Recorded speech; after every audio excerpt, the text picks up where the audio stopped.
ku vya COVID-19 abagendana ubumuga muri Nigeria babandanya kugarizwa n'ingaruka z'ico kiza. Ejo ni Mukankusi nivyo agiye kutubwira. Icyorezo cya COVID-19 cyatumye ubuzima butoroha kuri buri wese, ariko by'umwihariko abafite ubumuga bumva barushaho gutereranwa kurushana mbere. Abantu bo mu miryango igendana ubumuga mu murwa mukuru wa Nigeria baragerageza kubaho uko babishoboye, ariko baracyakeneye inkunga.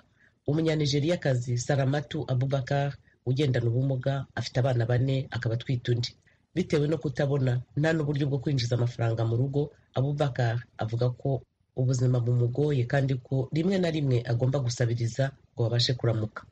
Yumvikanisha ko icyorezo cya virusi ya corona cyatumye ibintu birushaho gukomera.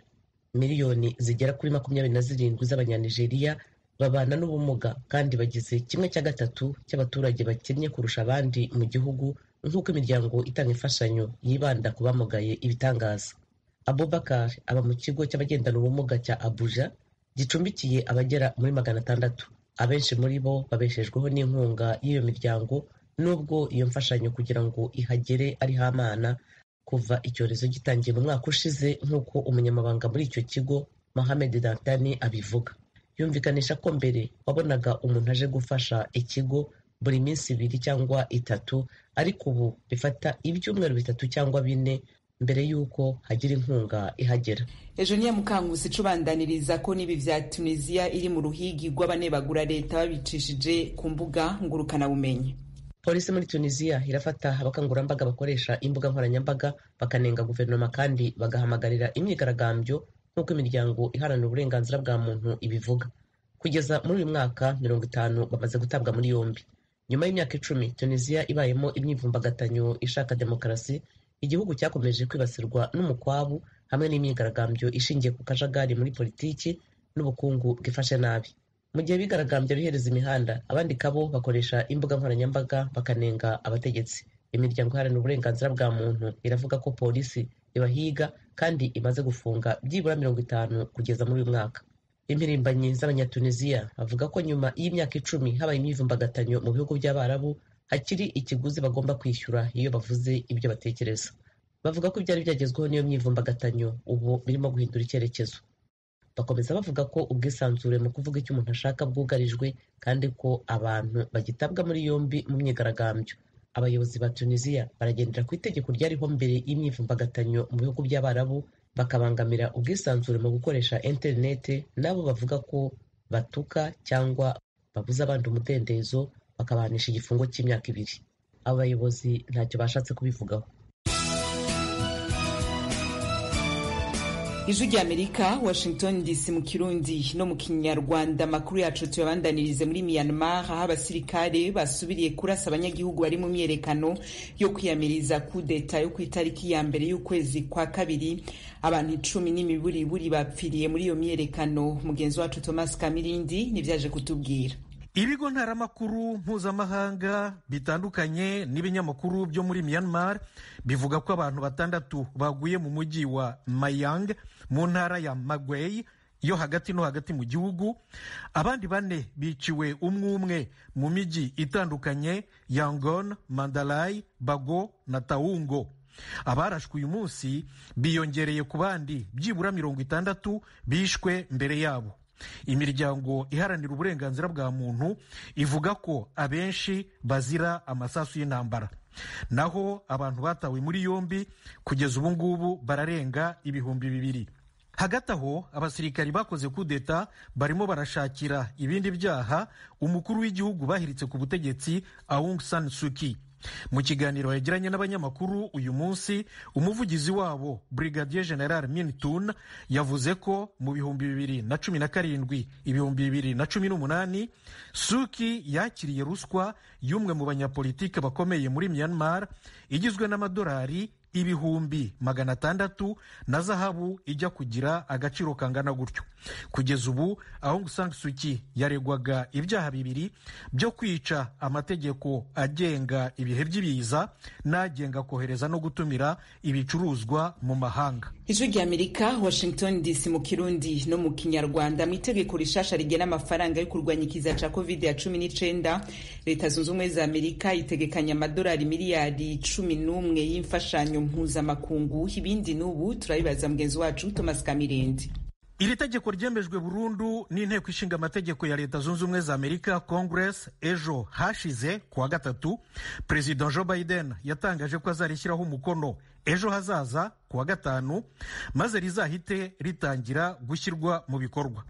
Riteganya ingengo y'imari y'amadolari hafi miliyari ibihumbi 200, arimo rero miliyari 11 yo gufasha amahanga nayo guhangana na COVID n'ingaruka zayo. Leta Zunze Ubumwe za Amerika izayanyuza mu bigo CDC by'ibihugu no mu bigo mpuzamahanga byo gukumira no kurwanya indwara, no mu kigega mpuzamahanga cyo kurwanya sida, igituntu na malaria cyashyize muri gahunda zacyo niyo gufasha ibihugu bikennye kurwanya COVID. Iyi ngengo y'imari nshya y'amadolari miliyari 11 ije yiyongera ku yindi y'amadolari miliyari 4 Leta Zunze Ubumwe za Amerika yemereye gahunda COVAX ya OMS, ishami ry'umuryango w'abibumbye ryita ku buzima, yo gufasha ibihugu bikennye 92 kubona ku buntu inkingo za COVID. Kugeza ubu Leta Zunze Ubumwe za Amerika imaze gusohoramo 1/2 cyayo.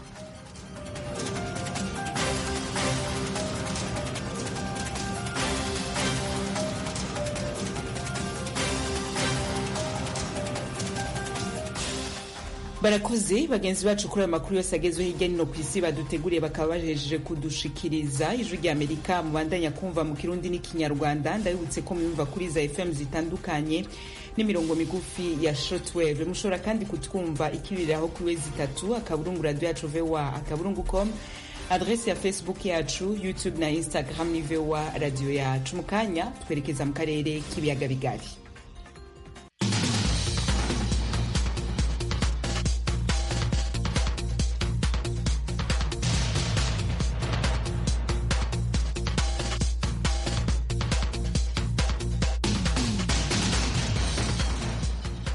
Amakuru agezeho mu karere k'ibiyaga bigari tuyahereye ku gihugu c'u Burundi, aho kuri no wa kane umurwi wa ONU ukora amatohoza kuri ico gihugu wagiranye ibiganiro n'inama nkuru ya ONU iraba ivyerekeye agateka kazina muntu kw'isi. Muri rapport washize ahabona i Geneve ku mugwa mukuru w'Ubusuwise, uwo murwi wasubiye kwemeza ko hacibonekeza ubwicanyi, inyuruzwa ry'abantu, ipfungwa n'ihohoterwa bikorerwa cane cane abatavuga rumwe na leta y'u Burundi. Mugenzi wacu Pierre Claver niyo nkuru ari Kigali mu Rwanda yabidukurikiraniye. Kubw'umugwi wa ONU ukora amatohoza ku Burundi, leta nshasha ntirerekana ugushaka ko kubahiriza agateka kazina muntu. Mu nama y'igisata ca ONU kijejwe agateka kazina muntu i Geneve mu Busuwise, Dudu Dieng atwara uwo mugwi yerekanye ico kogwa.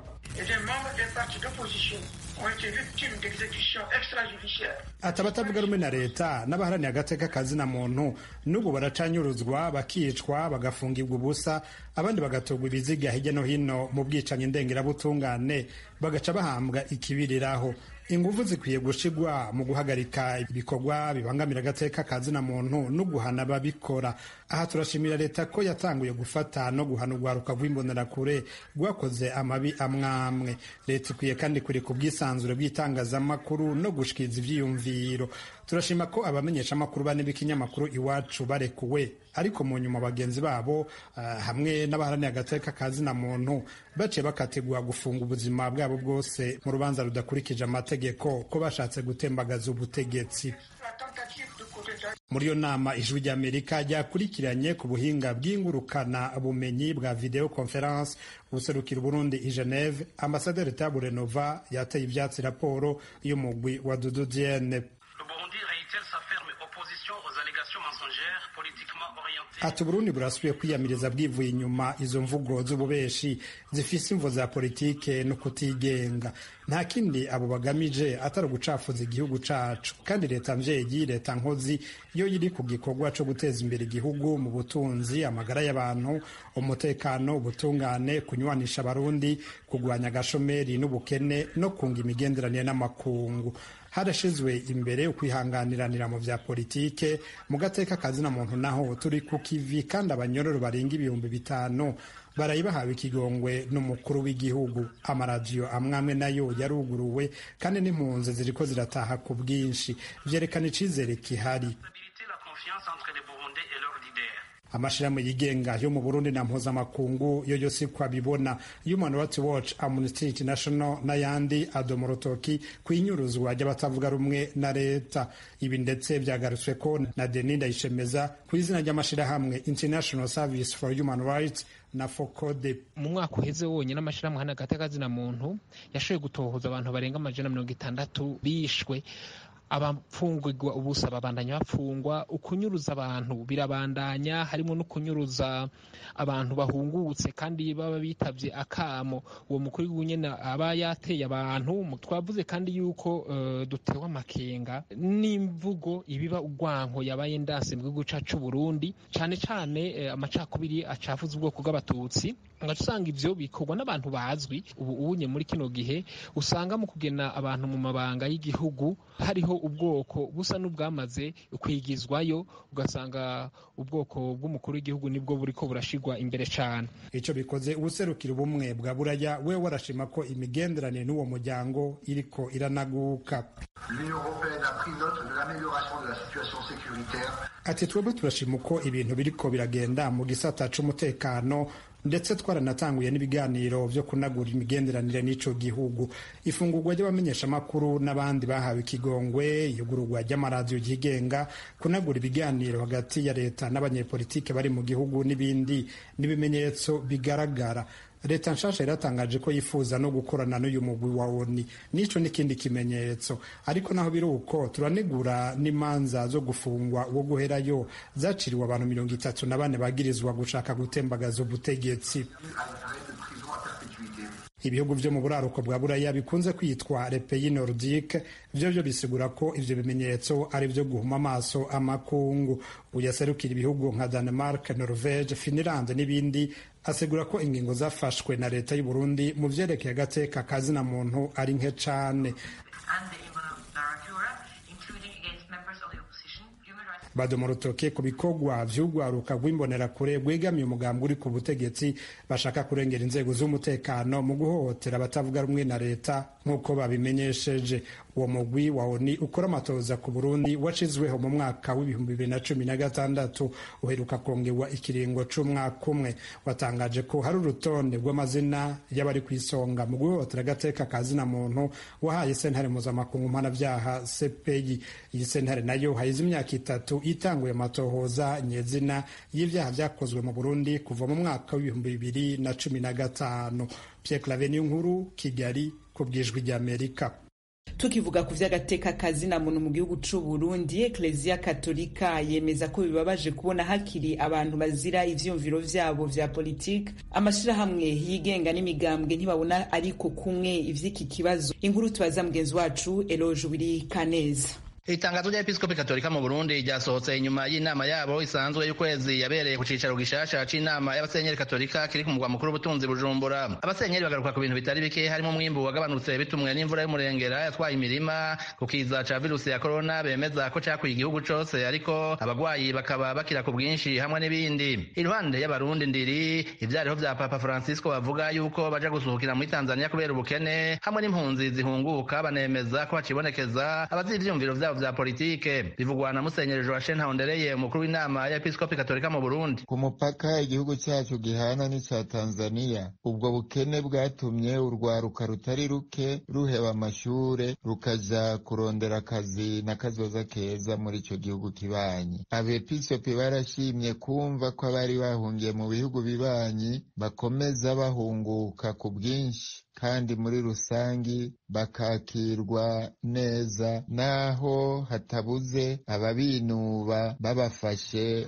nk'abahemu. Abepiskopi barashimye ko hirya no hino abantu batekanye, naho agahinda katabuze hamwe hamwe kubera ubusuma bwo mu mazu canke ukuroga abandi mu gutanga ishano. Baraneguye n'ingiro mbi ikiriho hamwe hamwe yuko uburabuza abandi babahora ivyiyumviro vyabo vya politike. Jean Hakizimana, umukuru w'ishirahamwe Foricon FM yakorera mu ntara zose z'u Burundi, ntabona kumwe ibintu n'abasenyeri Katolika. Ibijanye na politike no munsi hariho intambwe zagiye zirategwa. Bijanye nabo bazira ivyiyumviro vya politike vyabo ntavyo turiko turabona ku rubuga byumvikana ko uno musi turiko turaraba twemeza ko uno musi abarundi babanye neza kandi intambwe zitari zike zerekana ko agateka kazina muntu gatera kubahirizwa ziriko zirashikwako. Biratangaje mwano mango hari abantu bariko baravuga ko hari abantu bagihogwa ibyumviro vya politike. Ariko Aime Magera avugira umugambwe SNL utavuga rumwe n'ubutegetsi ku rwego mpuzamakungu mu kiganiro yahaje rya Amerika asanga ivyariho vya papa bidahuguza na gato. Hashimangiza turorera ivyo avuga. Sagaseseshwa rumuri ihonyango ry'agateka kazina muntu mu Burundi rirabandanya ukuri kwamye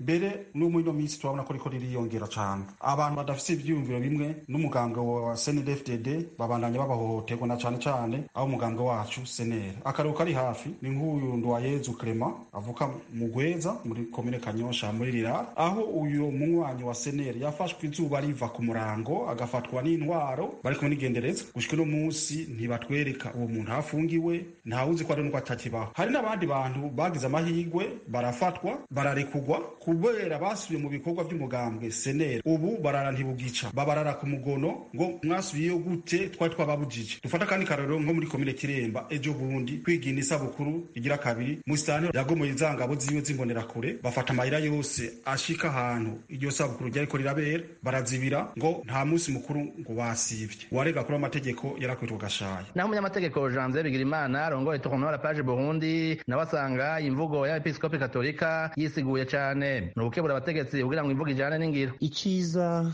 cijambo nk'iryo rishikirijwe n'abungere ba Eklezia Katolika yo mu Burundi nuko dusanzwe tuzi yuko abo basenyeri ijambo ryabo ari ijambo rifise inguvu kandi ari ijambo rishikira abarundi benshi tutibagiye abategetsi b'u Burundi. Kuba rero basubiye kwerekana bakadoma ku rutoke yuko mu Burundi batavuga rumwe n'ubutegetsi babandanya gutotezwa, nofata ko ari inkebuzo batanze. Vyari ngombwa rero yuko bashobora kwibutsa yuko mu Burundi hakiriho intambwe zo gutera mu bijanye no kubahiriza abatavuga rumwe na leta. Muri byose Bwana Hakizimana twara Forconef abona ko abantu bakwiye kugwirizwa inyigisho. Cokorwa mu gihe hari kubana neza nuko abantu babandanya bigishwa kubana neza, kubahana, gusonera ibyo byose byo tuma agateka kazina muntu gahungabanya. Iyo abantu batagumye bigishwa birashoboka ko ibyo bishoboka bikaba mugabo no musi turaba tubona ko by'ukuri ataco tuma biba kuko n'imigwi itandukanye hari agateka kazina muntu irahari. Kuva rero mu mabanga Perezida Evariste Ndayishimiye yarahiye ko atazihanganira abahohotera abandi kubera amabanga canke ijunja bafise. Ndayishimiye yanatanze amabanga yo gutwara umugambi uri ku butegetsi CNDD-FDD mu mpera zo kwa mbere yabonetse kenshi mu biringo bitandukanye asangira n'abandi bakuru b'imigambwe ku mazimano bwiwe yabateguriye barimo Agathon Rwasa yavuze ko yamwize ingoma mu matora y'ibihumbi 2020. Eloge Urikaneza, Ijwi rya Amerika.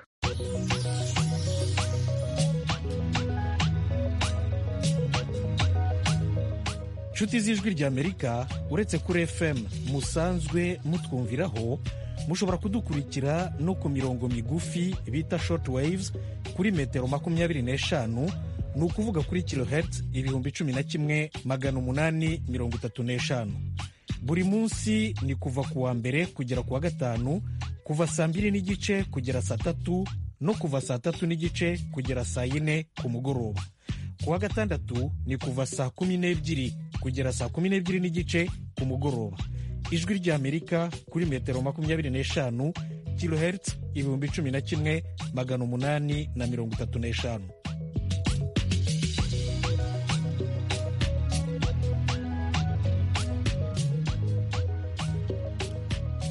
Ijwi rya Amerika, Washington DC mu Kirundi no mu Kinyarwanda. Komiseri mukuru w'ishami rya ONU ryitaho impunzi ku isi HCR Filippo Grandi asaba ko imiryango y'abanyagihugu ba Uganda babana n'impunzi yoza irahabwa imfashanyo. Uwo mutegetsi asigura ko iyo miryango itakaza ibitari bike isangira n'impunzi. Ibi Filippo Grandi yabivugiye muri Uganda mu rugendo yaramazemwo iminsi. Inkuru irambuye na Ignatius Bahizi ari Kampala muri Uganda. Bwana Grandi wasoje urugendo rw'iminsi 2 muri Uganda yasuye inkambi z'impunzi zitandukanye ziri mu majyaruguru y'igihugu zirimo inkambi ya BDBD, imwe mu zicumbikiye impunzi nyinshi ku isi. Umubare munini w'abacumbikiwe muri iyo nkambi baturuka muri Sudani y'Epfo. Kuba igihugu cya Uganda ubu ari cyo gicumbikiye umubare munini w'impunzi ku mugabane wa Afurika bisaba ko n'ibikenerwa gufasha izo mpunzi byiyongera, nk'uko bivugwa n'umuyobozi wa HCR Bwana Grandi avuga ko iyo mfashanyo ikwiye kutagarukira ku bikorwa by'ubutabazi byonyine. Ati Uganda ni igihugu gifite umutekano bituma abantu benshi bagihungiramo, ariko nk'igihugu nacyo gikeneye imfashanyo. Ntabwo twazahora twita ku bikorwa byo gutabara impunzi byonyine. Ubu tugiye kwagura ibikorwa byacu tureba n'ibintu byakungukira abanyagihugu baturanye n'izi mpunzi. Kugira ngo tuzagere kuri ibi rero twatangiye ibiganiro na banki y'isi yose kugira ngo idufashe muri uyu mugambi. Uwungirije minisitiri w'ubutegetsi bw'igihugu Jennifer Namuyangu we avuga ko Uganda yatanze ibyo ifite byose, kandi yongeraho ko leta iteganya gushyira amashuri y'impunzi ku rutonde rw'amashuri ya leta kugira ngo aje abona ibyo andi mashuri ya leta abona, bityo asaba amahanga nayo kubahiriza inshingano zayo mu gufasha impunzi. So I want to appeal to the international community to support us. Ati reka nsaba umuryango mpuzamahanga kutugwa mu mugongo mu gufasha izi mpunzi n'abo zituranye nazo mu buryo buhoraho.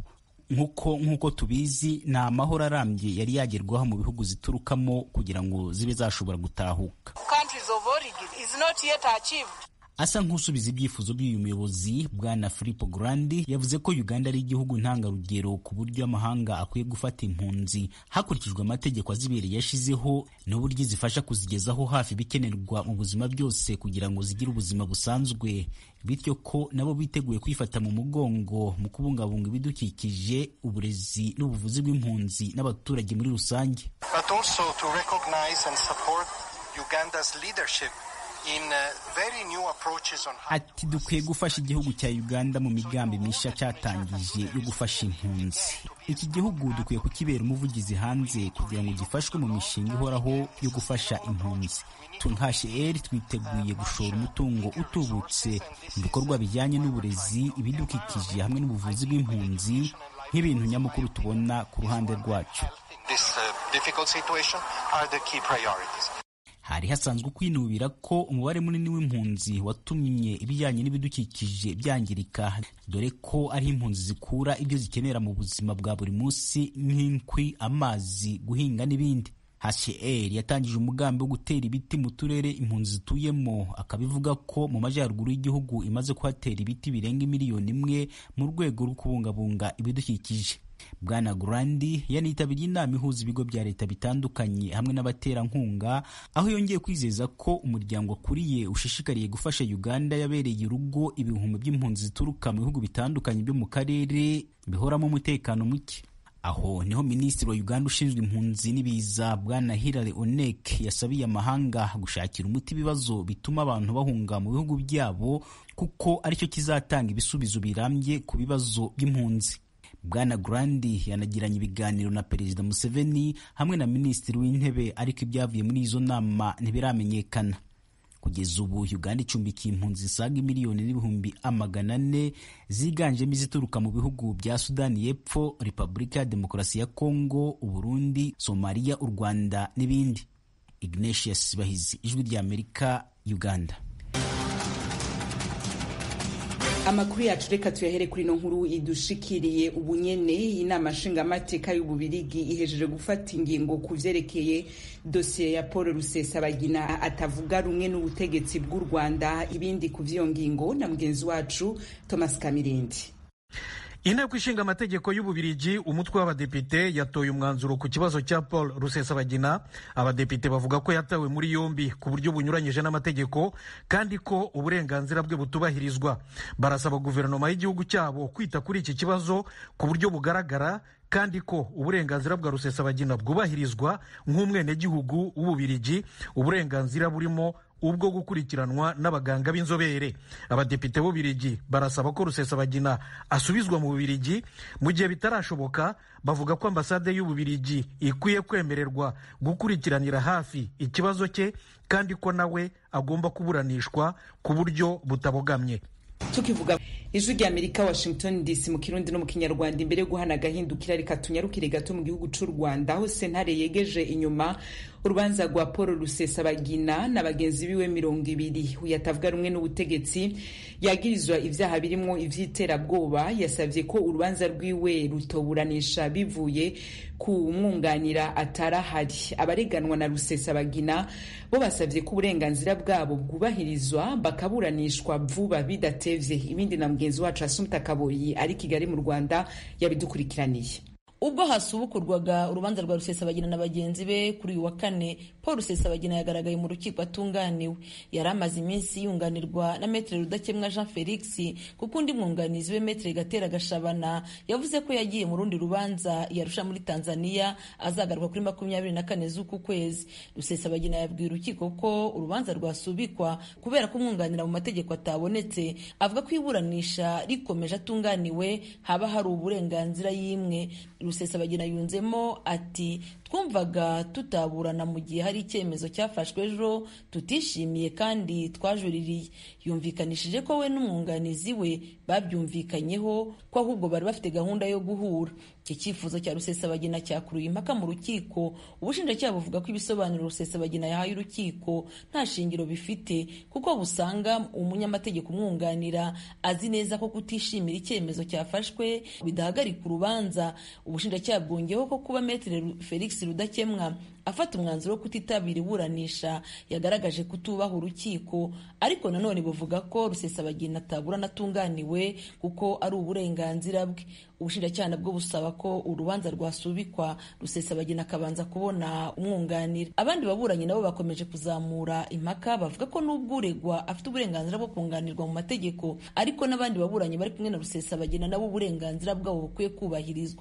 Maître Rugeyo Jean wunganira bamwe mu bareganwa na Rusesabagina yasabye urukiko ko kubera ubwinshi bw'ababuranyi abarebwa n'iki kibazo bose bashyirirwaho gahunda kandi bagasabwa kuwuyubahiriza. Uburenganzira bwo kunganirwa nyakubahwa Perezida wa nyakubahwa bacamanza bukaba ari uburenganzira fundamental budashobora guhungabanwa cyangwa se ngo bubangamirwe igihe icyo ari cyo cyose n'aho ariho hose. Ariko mu gihe urukiko ruza kwiherera rusuzuma ubusabe bwa Rusesabagina ndetse ahuriyeho n'ubushinjacyaha ko iburanisha ry'urubanza ryasubikwa, urukiko nanone ruze kwita cyane cyane ko uru rubanza ruhuriwemo n'abantu benshi.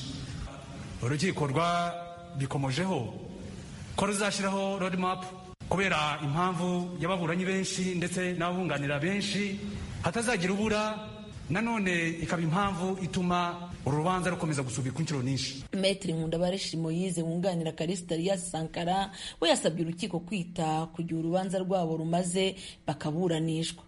Tumaze muri uru rukiko imyaka 2 igihe n'uwo twunganira, nta gihe na kimwe higeze habaho ikibazo kijyanye no kuvuga ngo urubanza rusubikwe biturutse ku ruhande rw'umwunganira cyangwa defense. Aho tugeze turi mu iburanisha rya 4. Iyo kontra tuyubahiriza uko yakabaye, utayubahirije abonere konsekansi. Izi mpaka zasojwe n'umwanzuro urukiko rwafashe wo gusubika urubanza rwimurirwa ku munsi w'ejo kuwa 5. Urukiko rwasabye ababuranyi bose kuzitabira iburanisha. Assumpta Kaboyi, Ijwi rya Amerika, i Kigali. Dushimira